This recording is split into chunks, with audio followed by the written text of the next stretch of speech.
One of the concerns that I've gotten from private practice owners when it comes onto their team is I may have hired the wrong person, or my team needs training, or I don't believe that my team is happy. And having done some work with them, one of the things I find is that they just hire based on what they see somebody else doing, or based on the title for the role that they need, instead of really thinking about it. And I wanted to walk you through how it is that you can hire based on the needs for your practice. So welcome to my channel. I'm Michelle O'Connor. I'm a business growth advisor, and I specialize in supporting private practice owners in enhancing their profitability, also building systems that supports the service that they offer while making it efficient, and also enhancing their customer experience through building the team that they need to deliver the service. And so I'm going to be talking to you today about how you can hire based on the needs for your private practice. So let's get into it. Now, the first thing I encourage persons to do when you are thinking about your recruitment is I want you to remember that you are going to be setting goals. Now, setting your goal is very, very important.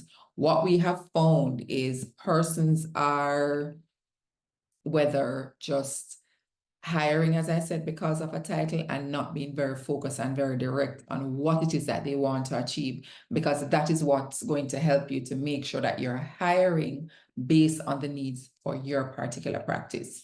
No, I want you to also take note of this. Skip the traditional ways of hiring and focus on the unique needs of your practice. This is another challenge that persons sometimes have, is that you need a nurse practitioner, you need a nurse, you need an admin, you need an office manager, and you just hire for that. Or you're going to be delivering a service and okay, I need somebody, I need a nurse to do this. What I'm going to be walking you through is how you can think about every touch point of your practice, recruit for that, so you have a team that is really helping you to deliver the service that you want. So ensure that you have your goals that fit into these 4 categories. Don't just set financial goals. That's another mistake that persons make. You just set a financial goal and everything else is supposed to fall in place. It doesn't happen like that magically. After years of working in a large financial institution and leading planning and budgeting, I know what it takes to achieve the financial goal. It's not just that goal. So here are the 4 things I want you to think about. I want you to set a financial goal for sure. You need that because everything goes to that. You want to think about the experience that your customers are going to have and make notes of it. You want them to be happy. You want them to refer you. You want to be top of mind. Write down what experience you want your customers to have or your patients to have. What systems and processes do you need to have in place to deliver a service to your patients so they can think of you in a very good way? And then the 4th thing, which is what we're going to be talking about, is the people. What talent and technology do you need to have internally to deliver this service to your patients? One of the other things that I encourage private practice owners is to remember, the minute you decided to open your private practice, you're no longer just a doctor. You are a doctor and you are now a business owner. You own a company. The buck stops with you. There are other decisions that you are going to be required to make. And it's really important that you think through how it is that you're going to show up in your practice and what your practice needs in order for you to show up as a physician while your business is still operating. So we're going to be talking through some of the goals that you can set, and stick with us, because as you go through each phase, you are going to see how completing all the phases helps you in your hiring decision. So you're not just hiring, but you're being very focused and intentional. So let's say, for example, you decided that you're going to be setting a financial goal for the year of $500,000. You write that down. 500,000 is our goal.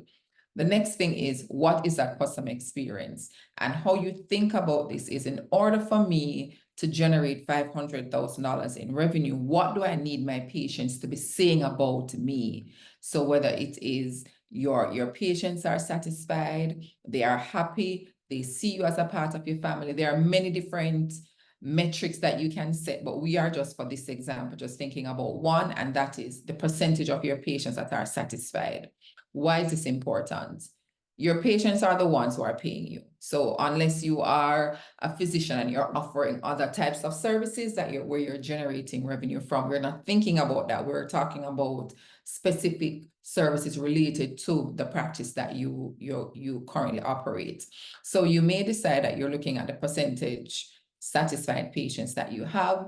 The other thing, because remember there were 4, what process and systems do you need to have in place, and how you're measuring that could be wait time. So when a patient comes in, how long do they have to wait after they come in to see you? And you look at the process that you have in place. Is it that you are the one who is checking their weight and their pressure, sugar levels, doing all of that, the initial tests that when they come in, or are you the one who, you're giving them the forms that they need to complete to come and see you? You need to think about that. Who is retrieving the file? So that when we talk about process and systems, that's what we're talking about, because that now lends to the time that the patient is waiting. Because if you're the only person there, it means that when the patient comes in, because you are with somebody, the process doesn't start, the onboarding process doesn't start for them. So, I mean, this is a whole nother live, but a whole nother video, but just want you to understand how this now affects the recruitment that you embark on. And then we go into people. So if we can just backtrack for one bit, remember we started with financial. So you have a financial goal of 500,000. Then we said, what do we need our patients to be saying about us to help us to generate that 500,000? And the next thing is, what process and systems do we need to have in place to achieve the customer experience that we need? So that is how you think about it when you talk about, the strategic way of working through each phase in your process. And then you want to ask yourself, what talent and technology do I need to have in place in order to deliver the required service that I promised to my patients? Is it how engaged are your employees? So do they feel loved and appreciated by you? Are they adequately trained to deliver what you want them to deliver on? So I know there are many different aspects that we can touch on, but so as not to overcomplicate it, let's use an example of maybe a referral program that you might have in place. You need somebody who is tracking your patients when they may have been referred to another doctor for a surgery. Who is making sure that they're okay? Who is following up with them? Who is calling the doctor? Was it successful? Or do you just call your doctor, a partner that you may refer persons to, you recommend them, they go and they never ever return. So those are some of the things that we want you to think through when this is how, your hiring is impacted by the goals that you set. But if you don't set goals, you don't know what you're hiring the persons to do. You don't know the skill level that you need, and it can become very frustrating in the end. So this is what I was walking you through. In order for me to generate 500,000, which is your financial goal in revenue, I have satisfied patients with a wait time of less than 10 minutes after their arrival. The question for you is, what team do I need to have working with me to achieve this? And this is really what your goal setting process looks like. So if you are thinking about recruiting, what do you want persons to do? So we're not thinking about title, we're not thinking about org structure, we are thinking about the goals that you have uniquely set. Because the truth is, the goals that you set may be different from somebody else. And so the setup of your office is different. In this world where so many persons are online, you may find, I get persons saying to me, oh, I see this doctor doing this thing on TikTok. I want to, they have X number of followers. I want to do the same thing. My question for that doctor is, do you know that that particular doctor that you're referring to on TikTok, they have a social media person, manager, or social media representative who is following them around, doing all of these videos, uploading the videos, editing the videos, engaging with you online? Are you willing to recruit for that? So I want you to think about that. Don't just look at what other persons are doing, set your own goals, and then you can go ahead and recruit. So here are some questions you want to ask yourself when you're hiring. You want to know, what skill does my practice need now? Forget about titles. What skill do you need now? Do you need someone with excellent customer service skill? Do you need someone who is skilled at utilizing email platform? Do you need somebody who is skilled at maneuvering your social media platforms? You name it. What skill do you need right now? If you need if you need an office manager, do you need someone who understands basic accounting so that they can work with your accountant? Because remember, you're running a business. So you need to think through what are the things that you may not be skilled at, and you're also recruiting for that because you're filling gaps. And these may not always be permanent team. You're also thinking about consultants that you're going to engage along with persons who are working full-time on your team. What level of experience will the resource require? So if you're recruiting for someone who's going to be your office manager, do you want them to have past experience in healthcare, or do you want them to have past experience in managing a business? It's two different things, because while you can, there are nuances about healthcare that you can teach. Somebody who has been in business can bring things to you that you may not be aware of. And when you're able to answer that question, because it really depends on what your practice needs, you can now decide, what do I need to train the person on? So if the person have experience in healthcare, maybe they need business training. If they have the business experience, they need training in healthcare to see, what are some of the things we look for when we're running a practice. Will this person be interacting with my patients? So remember, you would have set your customer service goal, and you know how it is that you're measuring it. I need my patients to be happy. So therefore, I want someone who is going to make them feel warm and welcome when they step into our offices. I want someone who sees the customer as very important, and they are willing to follow up with them after they leave, look at customer survey scores. What skill, will this person need if they're going to be interacting with patients? What's the personality type that I'm looking for? And this is very important. And maybe because I get this a lot as well, that Michelle, we didn't do business in medical school.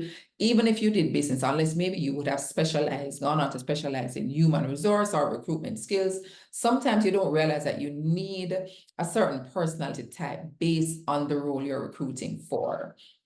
So if you have someone who is, maybe, let's use an example, that person may be very analytical and they prefer to sit by themselves and just get the work done, they may not be the type of person who is willing to maybe walk the floor, talk to your customers, be very engaging, because they're just down focused on what they do. That's just how they're made.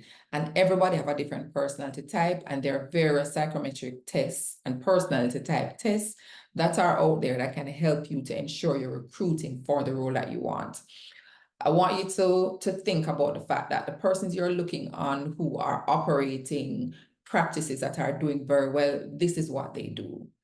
They may not do the recruiting, but they have maybe a company that they consult with to recruit persons. I was listening to a podcast this morning, and one of the things that the CEO was sharing is that when he's recruiting, he recruits on a project basis.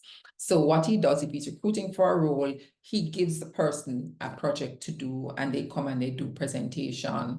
If the role will entail them, maneuvering video quality, uploading video, he might say, send this via video. By doing that, what he's doing is testing to see if they know how to upload a video, if they know how to shoot a video, and how they come across when they are on video.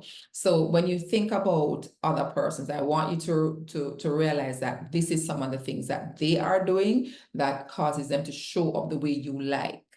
And you get to do the same thing once you take the time to do it. So there are different platforms out there that allows you to identify the type of personality that you need for the role. And I know sometimes you feel like you want to go against what you see because you believe that you can train the person and they're going to grow.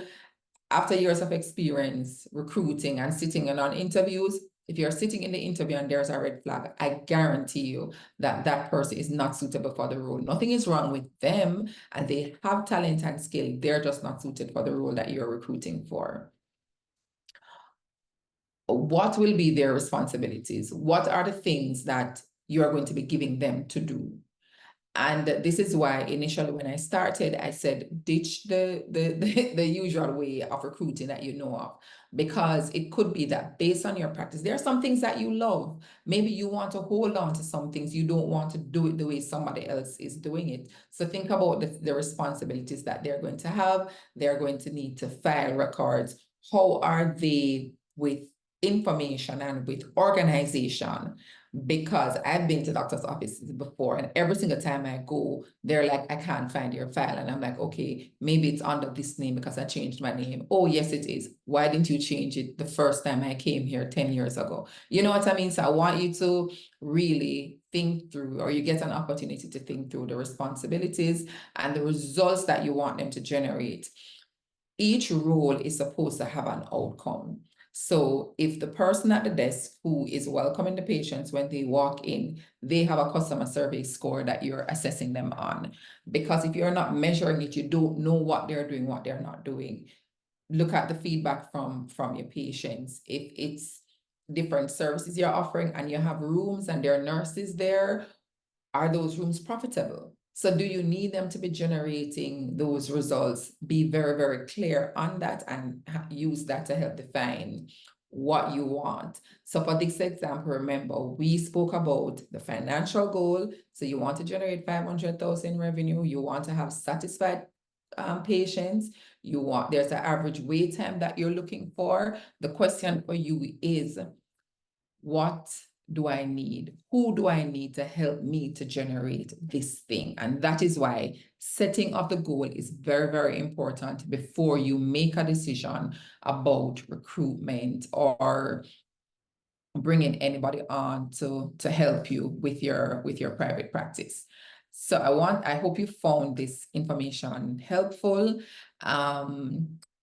I really focus on goals because those goals will drive every decision, and it may take some time for you to create those goals and realize what goals you even have, because maybe you've never ever thought of it. You just know you wanted to practice medicine the way you want to practice it, and in order to do that, you need to have your own practice. That was your first thought, and that's great. The next thing is, what are the goals that I'm going after, and what does my practice look like? And once you have that foundation set, then you recruit to support that. So you're not just recruiting and causing frustration. So I hope you found this helpful. There are other things that we touched on that will require a whole other video, but I want you to use this one when you are recruiting. And remember to like, share, and subscribe, and do drop some comments and let me know what other information you would want us to share that can help you run your profitable private practice.